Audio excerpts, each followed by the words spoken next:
अब हम बात करते हैं प्रश्नावली 7.2 के प्रश्न संख्या 7 की। प्रश्न संख्या 7 में क्या दिया हुआ है? बिंदु ए के निर्देशांक ज्ञात कीजिए, जहां ए बी जो है वो एक वृत्त का व्यास है और जिसका केंद्र आपको दिया हुआ है। एक वृत्त दिया हुआ है, उसका केंद्र दिया हुआ है और व्यास के एक सिरे के निर्देशांक हमें दिए हुए हैं, दूसरे वाले सिरे के निर्देशांक ज्ञात करने। तो देखिए एक वृत्ताकार भाग बना देते हैं कि हमारे पास मान लिया ये कोई जो है एक वृत्ताकार भाग है। जो भी हमारे पास वृत्त बना हुआ है उस वृत्त के अंदर हमारे पास क्या क्या दिया हुआ है वो देखिए।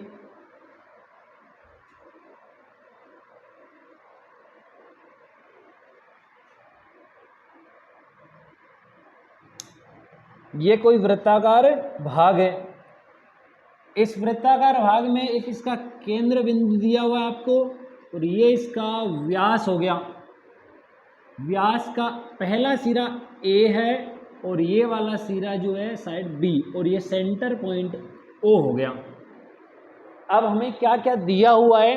केंद्र के सेंटर के आपको कोऑर्डिनेट निर्देशांक दिए हुए हैं 2,-3 और बी के निर्देशांक दिए हुए हैं 1,4 और आपको पूछा है कि जो ए है ए के निर्देशांक हमें बताने हैं। तो देखिए ए के निर्देशांक कैसे ज्ञात करेंगे। यहां मैं कह सकता हूं कि मेरे पास ओ से लेकर ए तक की जो दूरी है, ओ से लेकर बी तक, ये दोनों की दोनों डिस्टेंस जो है सेम है, क्योंकि एक ही वृत्त की सभी त्रिज्याएं जो है, रेडियस जो है वो समान होती है। ये दोनों की दोनों ओ से ए तक की दूरी और बी तक की दूरी, दोनों दूरियां सेम हो गई। ये भी त्रिज्या, ये भी त्रिज्या। अब मैं यहां से क्या कह सकता हूं? ओ जो है ए बी का मध्य बिंदु है। ओ जो है ए बी का मध्य बिंदु है। ओ ए बी का मिड पॉइंट हो गया, मध्य बिंदु हो गया। अब हमें पता है मध्य बिंदु का फॉर्मूला हमें क्या होता है? बिंदु ओ के कोऑर्डिनेट निर्देशांक, बिंदु ओ के लिए क्या होता है फॉर्मूला? x बराबर x1 प्लस x2 बटा 2 और इसी टाइप से y का होता है y बराबर y1 प्लस y2 बटा 2। इस ए बी के लिए ये वाला जो मान है वो है x1 y1, दोनों की वैल्यू जो x1 और y1 जो आपको फाइंड आउट करना है, मान ज्ञात करना है। इधर ये जो है x2 y2 आपको दिया हुआ है और ये हो गया x और y। यहां लिख देता हूं क्या क्या मान दिया हुआ है आपको। x और y दोनों का मान प्रश्न में दिया हुआ है, एक का 2 है, एक का -3 है। x का मान 2, y का मान -3। अब इसके आगे आपको x2 और y2 दिया हुआ है। आपको मान जो दिया हुआ है वो मान जो है x2 और y2 का है। तो x2 कितना है और y2 कितना है देखते हैं। एक तो 1 दिया हुआ है, दूसरा y का जो मान है वो 4 दिया हुआ है। इतना होने के बाद अब हमारे पास जो भी है इससे आगे किस प्रकार से हम मान रखते हैं वो देखते हैं। x का जो मान है वो हम x का मान रखते हैं कि क्या दिया हुआ देखिए। x की जगह लिखा है +2। x का मान होने के बाद x1 का मान आपको ज्ञात करना है, ये रहा x1। y2 का मान आपने लिखा 4 और बट्टे में 2, यहाँ तिरछा गुणा कर देते हैं। 2 गुणा 2 4, x1 + 4। ओके, आगे 4 का 4 प्लस का 4 है, इधर आएगा तो माइनस का हो जाएगा। उधर लिखा है x1 4 - 4 हो जाएगा 0। 4 माइनस 4 हो जाएगा 0। x का मान तो हमने ज्ञात कर लिया। अब y वाला जो मान है, कोटि वाला मान, वो भी ज्ञात कर लेते हैं।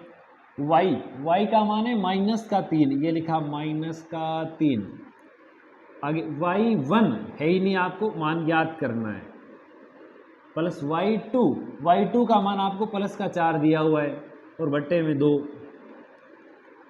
अब आगे 3 गुणा 2 ये हो जाएगा -6, ये हो गया y1 प्लस 4।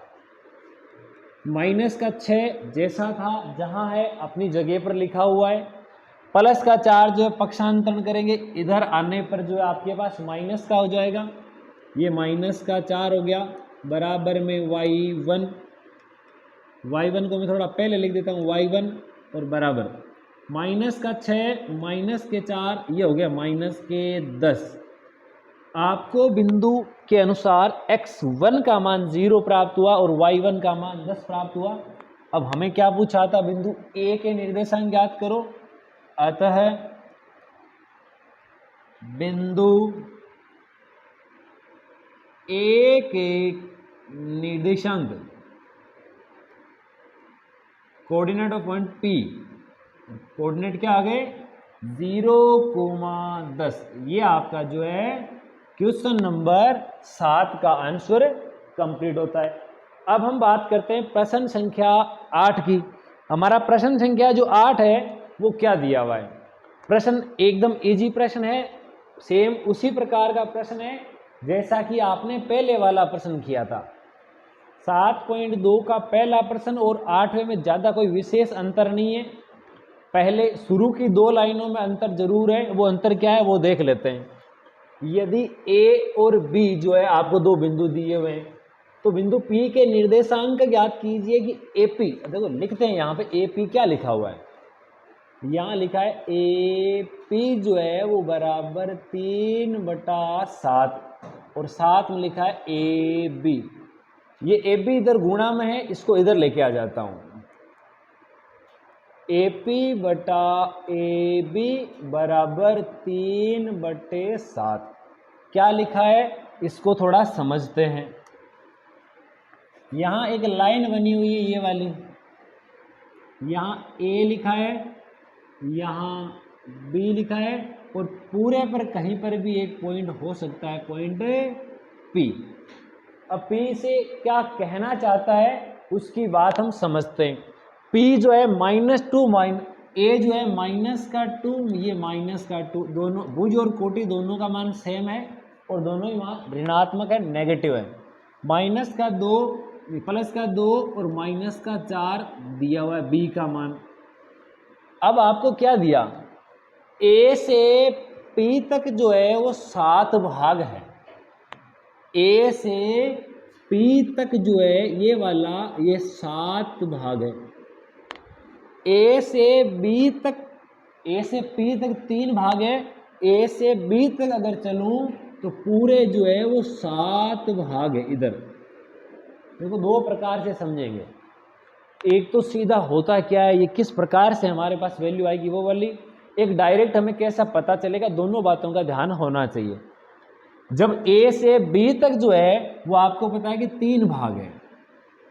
ये मान लो उदाहरण के लिए मान लेते हैं ये 3 सेंटीमीटर है, पूरा 7 सेंटीमीटर है, तो B से P तक वाला सीधा सा हमें पता है 7 पूरा है, इधर वाला 3 है तो इधर का पार्ट जो है वो 4 आ जाएगा।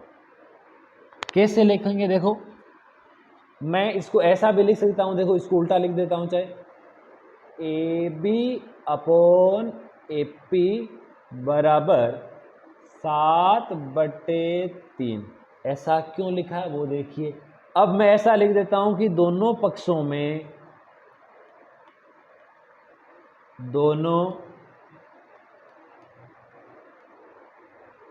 पक्षों में से एक घटाने पर, यानी दोनों साइड आपको जो है -1 करना है। कैसे करेंगे देखो, AB/AP -1, इधर लिखा 7/3 -1। यहां देखो इसके नीचे भी 1 है, इसके नीचे भी 1 है, माइनस का 1 करने से क्या प्रॉफिट मिलने वाला है, क्या फायदा मिलने वाला है वो देखिए। ये 4 कैसे आया वो भी ये बताने वाला है। यहां देखो एलसीएम आया एपी, एपी का भाग एपी में एक गुणा एफ बी आया ए बी, ये माइनस का चिन्ह, इसको इससे डिवाइड करो एपी, ये आया एपी। इधर एलसीएम आया 3, आया 7 माइनस 3। अब देखिए लाइन में क्या लिखा है, क्या समझने वाली बात है वो देखते हैं। ए बी यानी ए से बी तक पूरा भाग, इसमें से कुछ घटाया जा रहा है, ए से पी तक वाला मान, ए बी में से ए पी घटा दिया तो बाकी देखो बी से पी तक ये वाला भाग बचेगा आपके पास। ए बी में से ए पी घटा दिया, बचेगा बी से पी तक का भाग। तो यहां मैं लिख देता हूं बी पी, या पी बी भी लिख सकते हो, बटे में ए पी। 7 माइनस 3 बचेगा 4 बटे में 3। यही हमने बोला था कि ए से पी तक जो है वो 3 भाग है, ये लिखा ए से पी तक ये 3 भाग है, और बी से पी तक 4 भाग है। देखो या तो आप सीधा शॉर्टकट में खुद ही समझ जाओ, तब तो ये आपको जो है लिखना नहीं पड़ेगा जो येलो में लिखा हुआ है। इसको आप डायरेक्ट भी लिख सकते थे, A P upon A B लिखा है 3/7, तो सीधा ही समझ जाओ ए से पी तक अगर आपके पास 3 भाग है, पूरे 7 भाग है, तो बी से पी तक जो है वो 4 भाग होंगे। या तो सीधा लिख दो, अगर आप सीधा नहीं लिखते पूरा का पूरा आंसर देना चाहते हैं तो ये ऐसे आएगा। अब इसका मतलब क्या हुआ वो समझते हैं। देखो इसको एक बार क्या लिखा है उसका मीनिंग देखते हैं। ये कहा बिंदु P पॉइंट जो है ए से P तक ये 3 है, ए बी से P तक ये 4 है। अब आपके किताब के 7.2 का पहला प्रश्न ये था, ए बी एक रेखाखंड है, लाइन सेगमेंट है, इसको पॉइंट P जो है वो 3:4 के अनुपात में विभाजित करता है, और आपको पॉइंट P के निर्देशांक बताने हैं। तो देखिए बिंदु P के जो निर्देशांक आप ज्ञात करोगे उसके लिए कौन सा फॉर्मूला लगता है पहले वो देखते हैं। बिंदु P के निर्देशांक, देखो बिंदु P के जो निर्देशांक लिखोगे उससे पहले मैं एक ऐसा लिख देता हूं, बिंदु P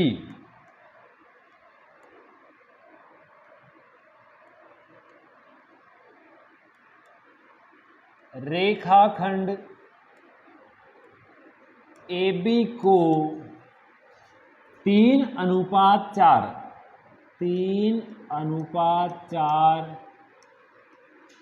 के अनुपात में 3:4 के अनुपात में विभाजित करता है, विभाजित करता है। अब ये हमारा पहला प्रश्न है, और जैसे हमने पहला प्रश्न हल किया था वैसे ही इसको सोल्व करते हैं। बिंदु P के निर्देशांक,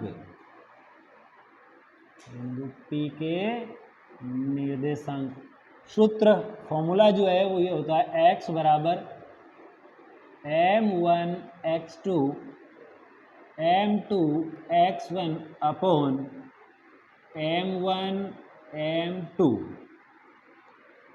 y बराबर ये होता है m2 m1 y2 plus m2 y1 बटे में m1 m2।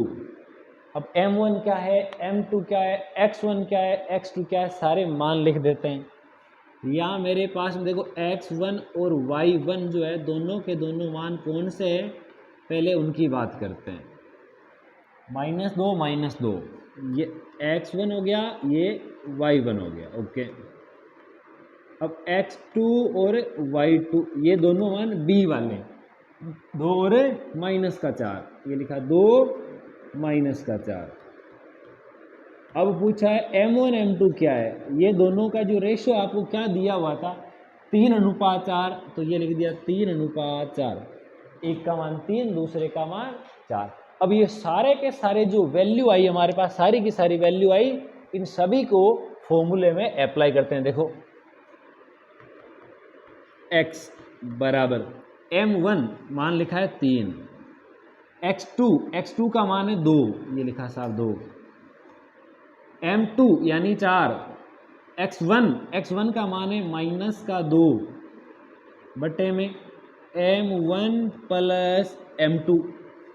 मान रखते समय ध्यान रखें प्लस माइनस की कोई मिस्टेक ना हो। 3 गुणा 2 हमारे पास हो गया 6, 4 गुणा -2 हो गया 8, 4 और 3 मिलाकर हो गया 7, और लास्ट में आया x बराबर -8 है प्लस का 6 है, तो -2 बटे 7 x का मान आया अभी हमारे पास निकल के। y का भी देख लेते हैं, y का मान हमारे पास क्या आने वाला है। y बराबर m1 y2 plus m2 y1 का मान -2 बटे में 3 प्लस 4, 4 गुणा 3 हो गया 12, 4 गुणा 2 हो गया 8 बटे में लिखा है 7। y बराबर 12 और 8 हो गए 20 बटा 7, और ये हो गया y का मान। आपको क्या पूछा था प्रश्न में, यदि a और b जो है कुछ बिंदु इस प्रकार से है और पॉइंट P के निर्देशांक ज्ञात कीजिए ताकि बिंदु P जो है रेखाखंड AB के ऊपर स्थित है। तो अंतिम लाइन आ जाएगी, अतः